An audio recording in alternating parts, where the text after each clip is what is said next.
Hey guys, welcome back. So today we have a Finex 7-quart Dutch oven here. We also have the bread mat, which I do recommend a lot. So today's video is going to be all about sourdough bread. So I'm going to give you guys a crash course on how to start your sourdough starter and how to get a no-knead bread from sourdough. So with that being said, let's get started.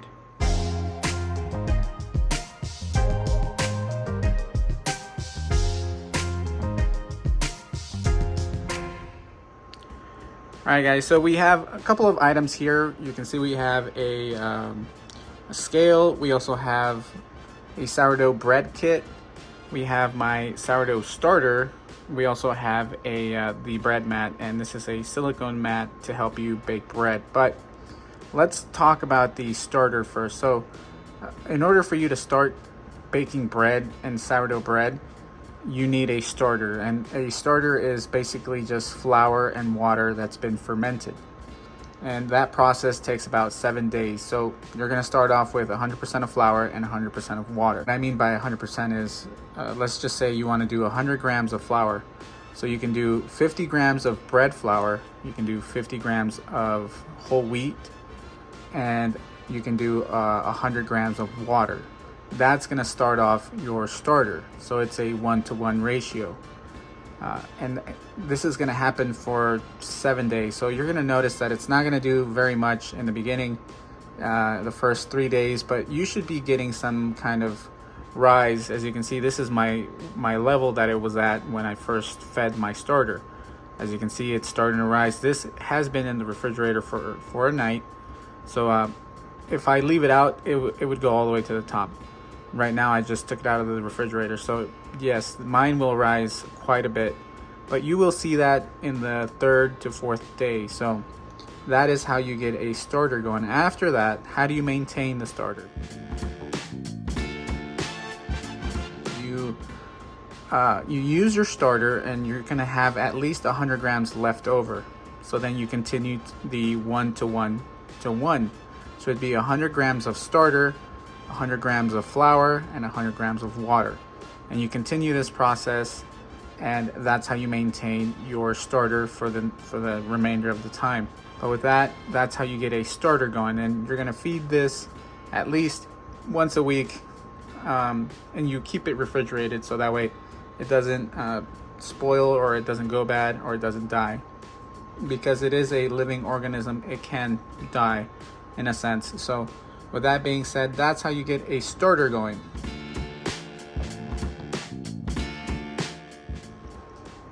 Now the scale.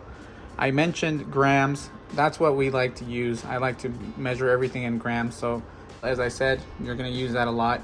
And a lot of recipes do have grams versus cups. A lot of bakers like to use grams, and the reason being is that it's precise. And with sourdough, you need to be precise. So the scale here, very indispensable in making bread. The other important thing, water needs to be filtered water. It cannot be sink water, and the reason being is that a lot of municipalities like to put in chemical, whether to treat the water. So it can cause an issue with your starter. So I wouldn't recommend using city water or tap water. Use filtered water, and it can be from a bottle, it can be from your refrigerator if you have a filtered refrigerator, to get water, or anything for that matter. Just make sure that it's filtered. The other items that we need to get going is something like this. So this sourdough bread kit, and you can see you can purchase something similar to this, but it comes with a banneton or a proofing basket. It comes with a bench scraper or bench knife, bench scraper. So you got a metal and a plastic one, and these will help you to clean out the bowls. This will help you divide the dough. And also we have a bread lamp. This is a knife to score, and that's to score your bread. You do want to score your bread so that it gives it the steam somewhere to go to vent out of the bread when it's baking. Also, we have this little cover here, and that's also great. You can use it on the banneton basket to cover, or you could use it as a liner so you don't have to clean out your Banneton basket all the time. You just clean out your liner. Either way, those are some of the tools that I recommend if you're going to get going with sourdough. The other thing is the bread mat. I highly recommend one of these. It helps you place in your dough, it helps you remove your dough, and it also helps for the bread not to get scorched on the bottom. So it's somewhat of a buffer, and as I mentioned, this does help out a lot. And not only that, but you're going to be saving on parchment paper, so you're not going to be using parchment paper as much. You can use this, give it a quick wash after you use it, store it, and you can use it once again over and over until it pretty much wears down. So these are highly recommended on my part. We're not sponsored or anything like that, but I do like these brands a lot. So with that being said, those are the things that you need to get going when you start sourdough.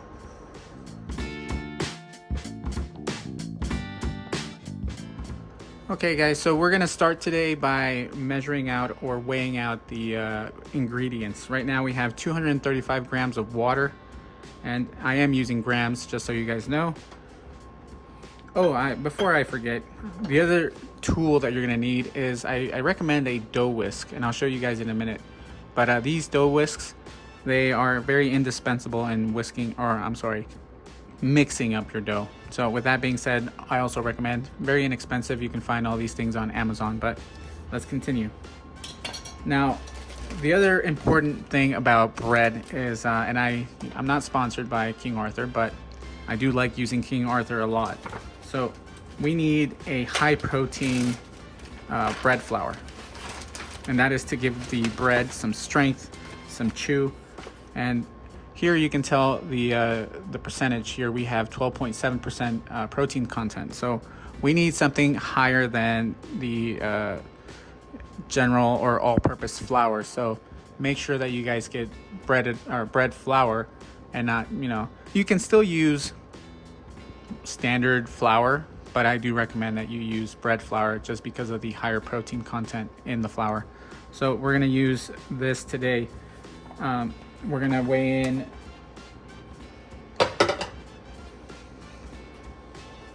all right, so we're gonna zero that out, and we're gonna weigh 280 grams of bread flour.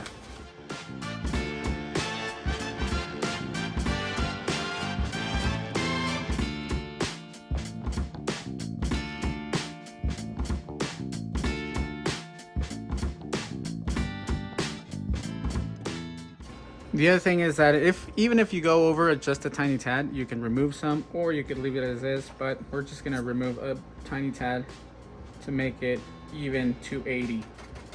From there, we're gonna use some whole wheat flour. And the whole wheat also has a high protein content. And I like using, I like using these little plastic containers. But anyway, we're gonna do 70 grams of whole wheat flour, also from King Arthur, but as I said, not sponsored.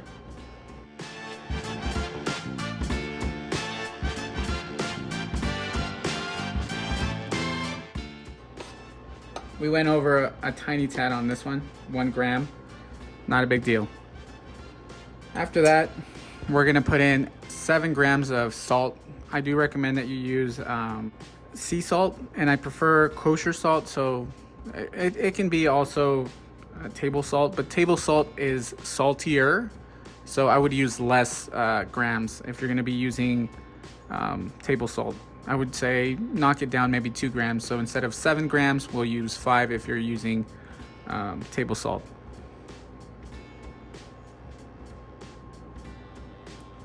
And what we're going to do now is mix it up. Get all the ingredients combined. All right, once combined, we're gonna switch over and add the water. We're not gonna add the starter quite yet, but we're gonna add the water. So we have 235 grams of water.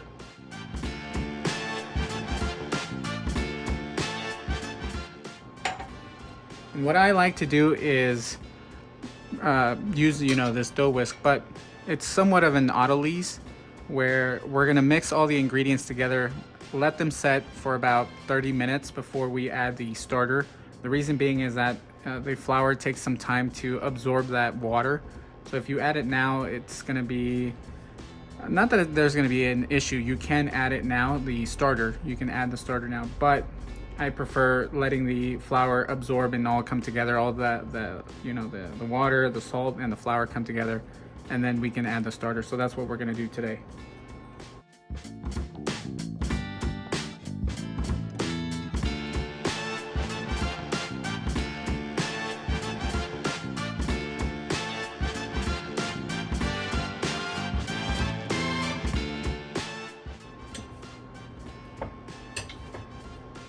Do this and get the remainder of that flour that got stuck to the side, incorporate it into your dough.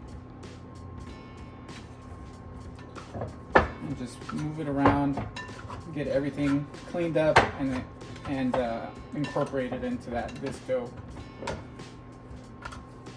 And right now this dough is super dry, and the reason being is that we haven't added the starter yet. So once we add the starter, there will be a bit more moisture, a bit more to this dough. But for now, that's good enough. We'll come back and we'll add the starter. Ready for the sourdough starter. I forgot to mention, make sure that you do cover it.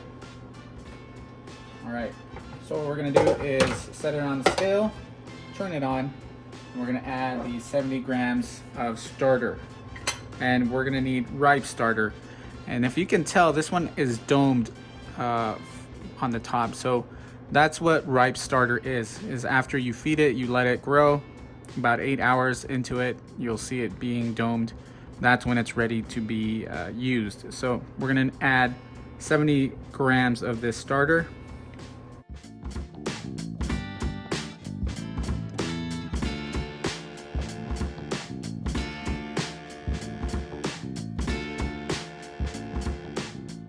So 73 is still okay.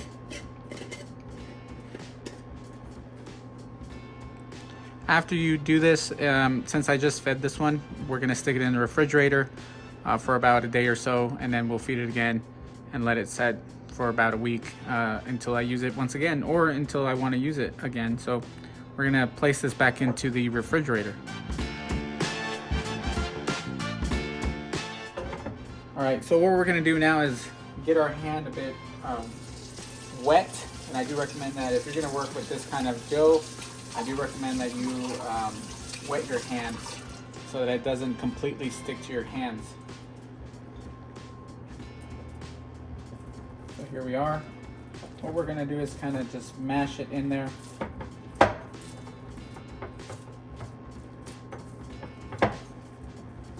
And incorporate that sourdough starter into this dough here.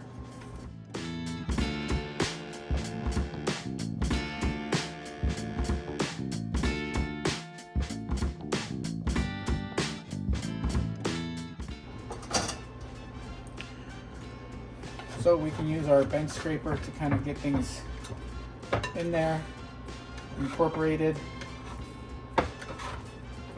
And if you don't want to do this by hand, you can do this in a stand mixer, but I think it's fairly the same. It's only 3 minutes. You're not going to need for a lot. You're not going to incorporate, this. Doesn't have to be too much work. Okay guys, so quickly I want to show you the method that we're going to be using. You're going to do the stretch and fold method 3 times with 40-minute intervals. So every 40 minutes you're going to do a stretch and fold, which would be pulling on one side, folding it over, spinning it, pulling, spinning it, spinning it. And this helps develop for bulk fermentation, and it builds gluten for the bread to be able to have some tensile strength, so that way you can have a beautiful open crumb loaf.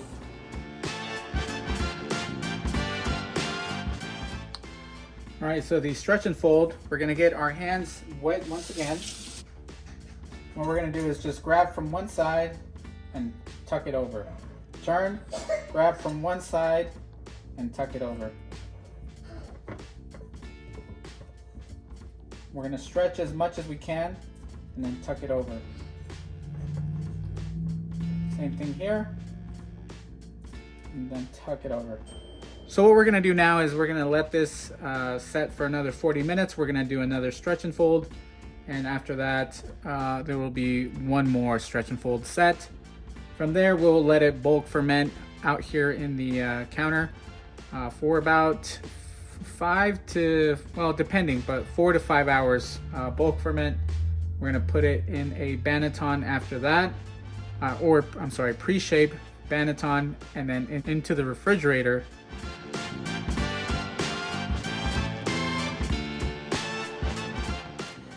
All right guys, so this has been in the refrigerator for, I want to say 12 hours now, and we're getting it ready to bake. So I already preheated the oven. I also have my Dutch oven in there, and it's been preheating for about an hour. So make sure that you do preheat the Dutch oven prior to you baking. So what we're gonna do is go through the steps of getting it ready for baking. All right, so we can use this linen cover in many ways, but I used it as a cover. You can also place your dough on top of this instead of having it on the actual wooden banneton, but it's up to you, whatever you prefer.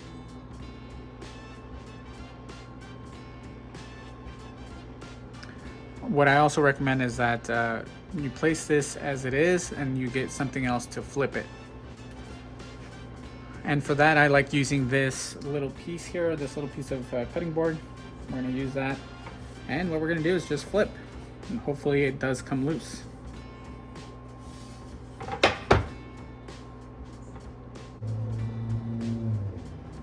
And there we are.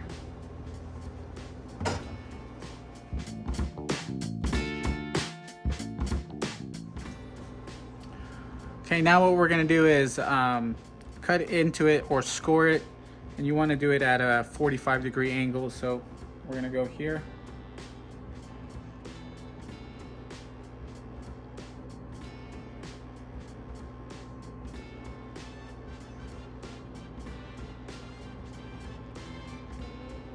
And if you want, you can add any kind of design of your desire. I'm gonna do little cuts here.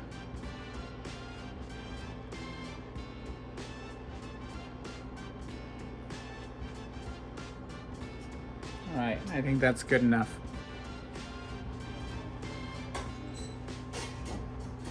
So be very careful because this is very, very hot.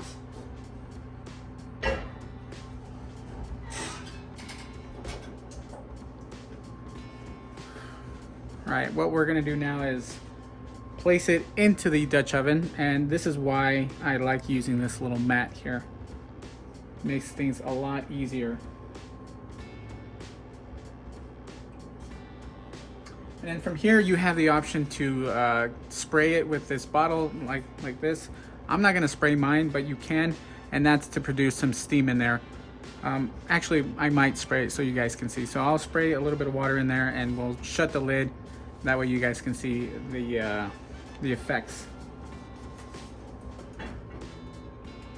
So here we go.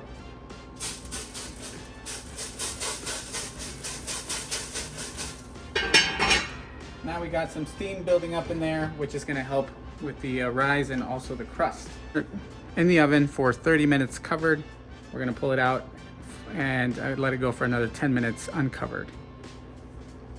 So 30 minutes have elapsed. Now we're gonna get the bread out and remove the lid, put it back in for another 10 minutes so that the crust can get nice and caramelized.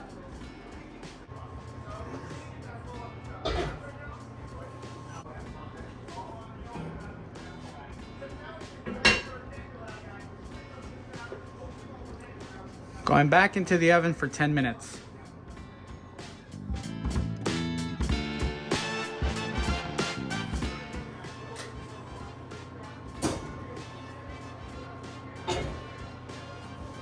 I think we got a good rise, a good ear. It's looking great. Now we're gonna transfer it over to the cutting board to let it cool.